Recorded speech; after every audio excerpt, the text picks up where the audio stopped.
Hi, Caspar here from the Daily Drink on the 28th of February 2017, and I am tasting South African red wine. And I've just been talking to my mother actually, because my mother is South African, and I don't know if you can see, I'm sure you can see the label of this wine. I just wanted to get a bit of insight about the pronunciation of the estate, the name of which apparently means Lion's Watering Hole.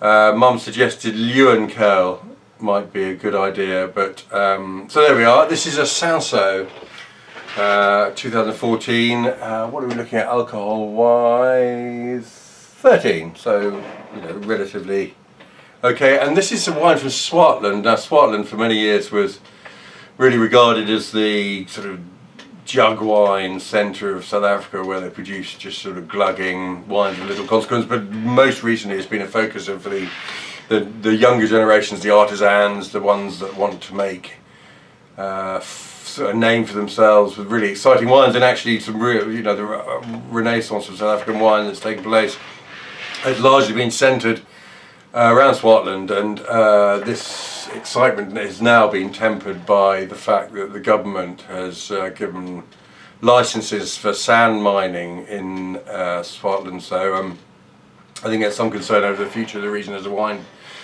growing region. But I tasted this in Bristol at a wine tasting a few weeks ago, and I thought it was absolutely superb. It just sort of stood out. But let's find out why it had that effect on me. You know, it's medium plus in colour intensity. You know, it's not opaque. It's obviously not been squeezed out of a grape, this stuff. It's the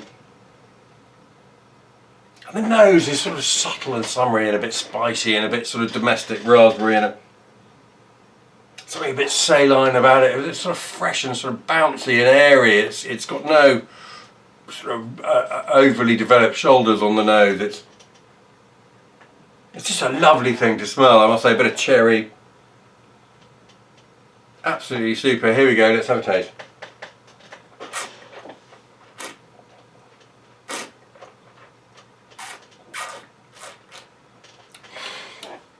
I think for those people who have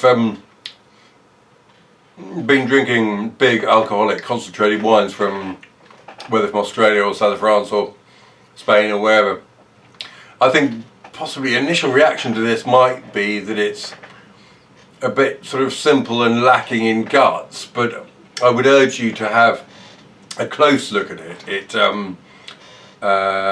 I find it absolutely delightful and full of interest as well. It's not a big wine.